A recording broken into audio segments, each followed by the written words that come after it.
اعوذ باللہ من الشیطان الرجیم، بسم اللہ الرحمن الرحیم۔ السلام علیکم دوستو، لاہور کی ایک خوبصورت صبح اور نومبر کے مہینے کے آخری چند روز۔ ناظرین اکرام، قوانین انسان کی بہتری کے لیے بنائے جاتے ہیں کہ معاشرتی سٹرکچر جو ہے نا کسی معاشرے کا تباہ و برباد نہ ہو جائے، اور معاشرے کے تمام افراد، معاشرے میں بسنے والا ہر طبقہ جو ہے وہ ایک ڈسپلن کے تحت زندگی گزارے، کوئی کسی کے حقوق ختم کرنے کی کوشش نہ کرے، کوئی کسی پر ظلم کرنے کی کوشش نہ کرے۔ اب یہ ساری باتیں ہمیں تمام ادیان میں ملتی ہیں، تمام مذاہب میں ملتی ہیں کہ جناب بھلائی کرنی ہے، کسی کا برا نہیں سوچنا، کسی سے لڑنا جھگڑنا نہیں ہے۔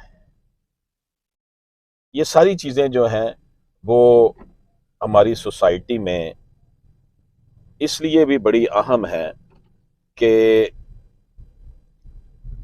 پاکستان جو ہے وہ قرآن و سنت کے نام پر بننے والی ایک اسلامی فلاحی مملکت ہے۔ اب یہاں کے باشندوں کا یہی ان کی کوشش تھی کہ ہم اخلاص کے ساتھ اس ملک کی ترقی میں کام کریں، لیکن حکمرانی میں جو لوگ ہیں وہ اس معاشرے کو پنپنے نہیں دے رہے۔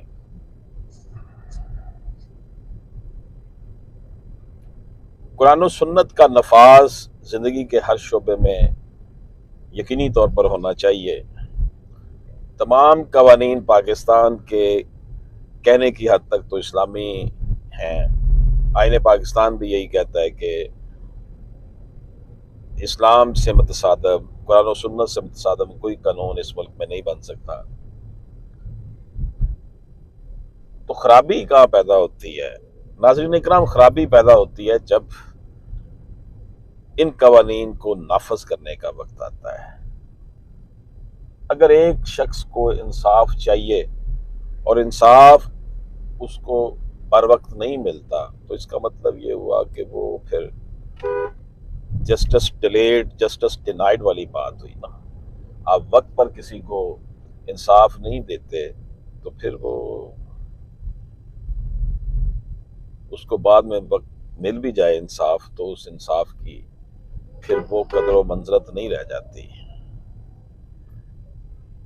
ہمارے معاشرے میں جو ایک انسانی رویہ بنا ہوا ہے کہ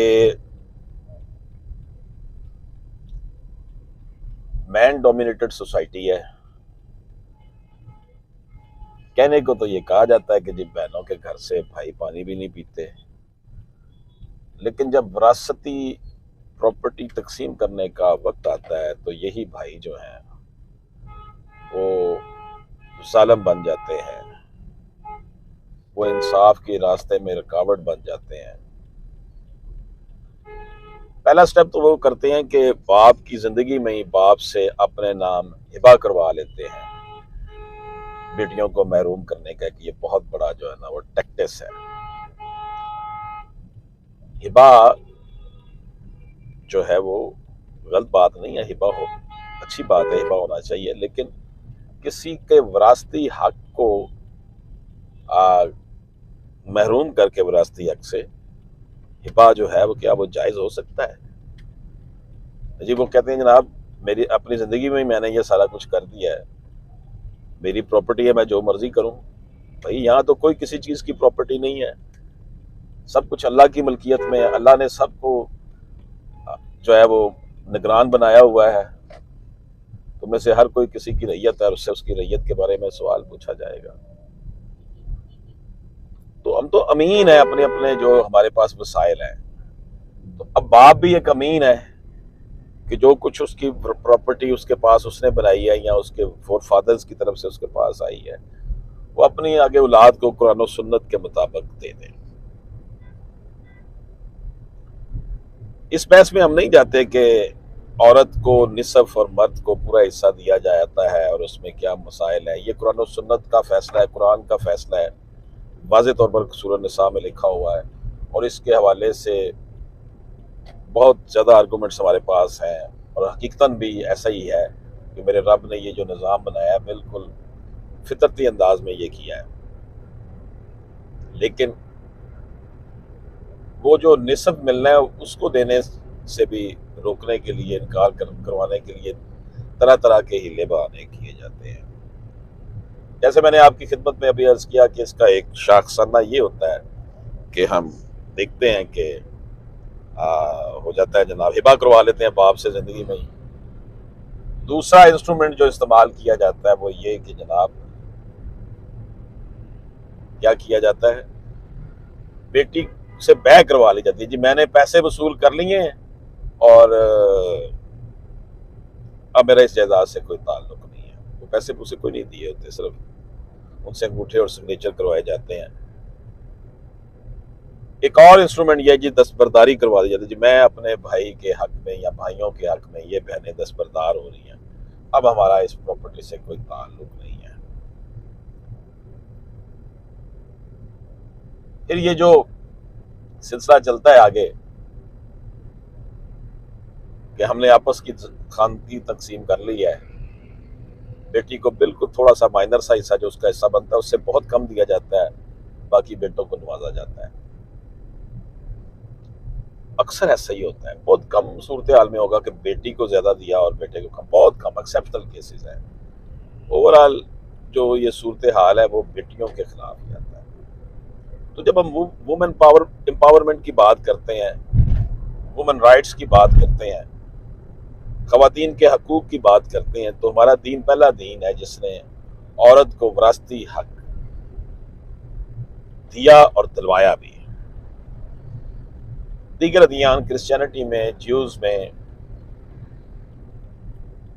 یہ جو معاملات ہیں ہمیں نظر نہیں آتے۔ تو ان حالات میں جبکہ ہم دیکھتے ہیں کہ عورت ایک تو اس معاشرے کی کمزور ہے، وہ بیچاری جب اپنے باپ کے گھر میں ہوتی ہے تو باپ سے ڈرتی رہتی ہے، بھائیوں سے ڈرتی رہتی ہے۔ جب اس کی شادی ہوتی ہے اور وہ دوسرے اپنے خاوند کے گھر آ جاتی ہے، وہاں بھی اسے ایک طویل جنگ لڑنی پڑتی ہے اپنے سسرال والوں کا دل جیتنے کے لیے، ان کے ظلم و ستم بھی سہنے پڑتے ہیں۔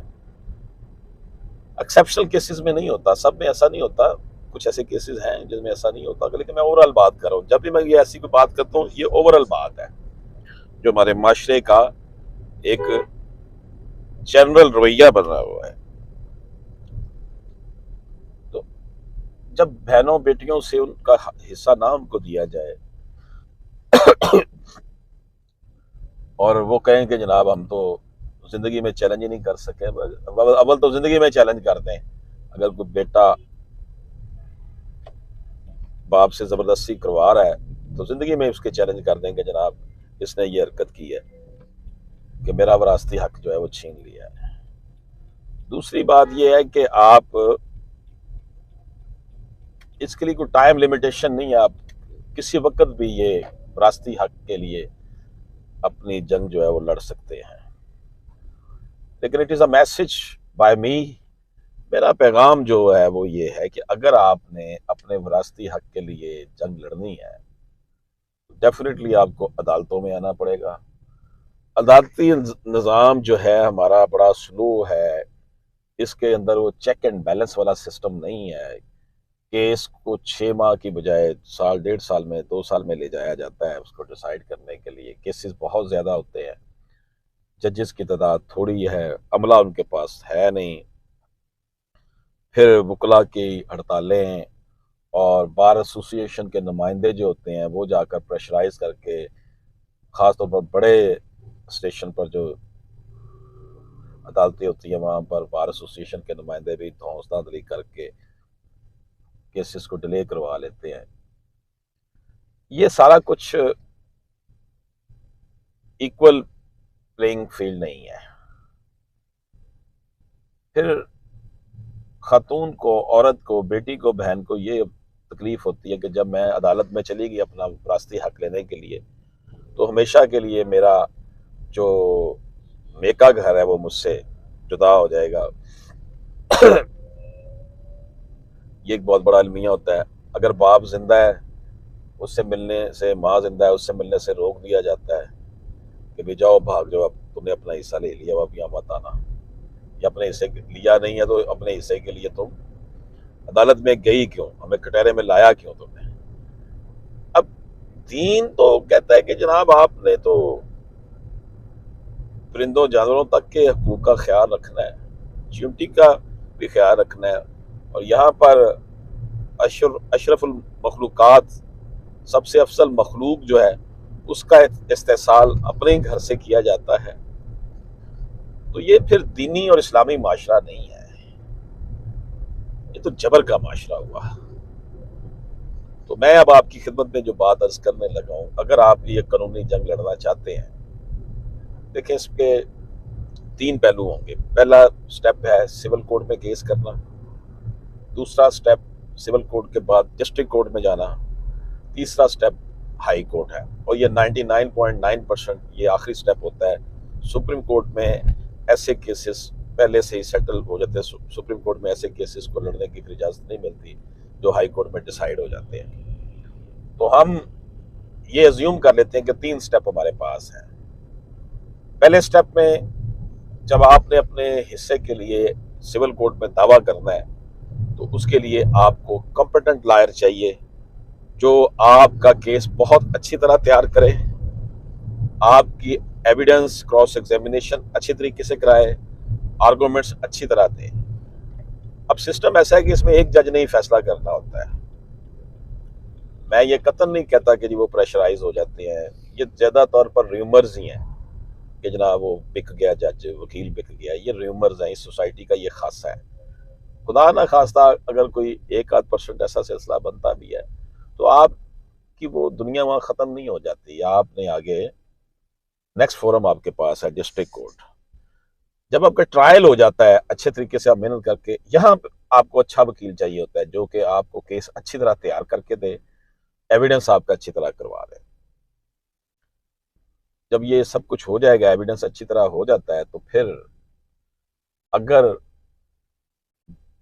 جو سول جج صاحب ہیں وہ آپ کے حق میں فیصلہ نہیں بھی کرتے، اب آپ کہیں گے جی کیوں نہیں کرتے؟